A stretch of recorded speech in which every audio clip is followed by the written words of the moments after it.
Hello brothers, అందరికీ సంక్రాంతి పండుగ శుభాకాంక్షలు అన్నమాట. ఈరోజు విషయం వచ్చేసి ఏంటిదంటే ఈరోజు మూగజీవుల మధ్య గొడవ పెడుతుంటారన్నమాట.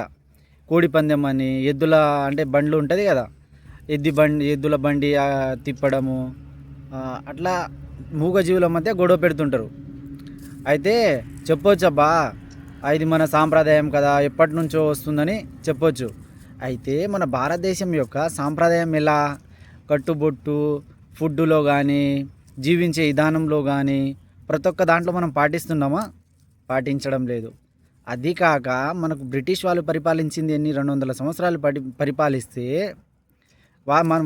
ఆయన అంటే బ్రిటిష్ వాళ్ళ నుంచి మనం స్వాతంత్రం తీసుకున్నాం. ఇప్పుడు స్వేచ్ఛగా జీవిస్తున్నాం. కానీ మనము వాళ్ళదే కట్టుబొట్టు, వాళ్ళ విధానమే ఇప్పటివరకు పాటిస్తున్నాం. అలాంటప్పుడు మనకు స్వేచ్ఛ ఎక్కడి నుంచి వచ్చింది? రాలేదు కదా, అవునా కదా? ఈ సంక్రాంతి పండుగ రోజు ఏం చేస్తారంటే ఇక కోడి పందెం అని మూగజీవుల మధ్య గొడవ పెడుతుంటారు. అది అవసరమా? మనం పాటించింది అంటే ఇట్లా కాకుండా జీవుల మధ్య పెట్టే బదులు మనుషులు పెట్టుకుంటే బెస్ట్ కదా, అవునా కదా?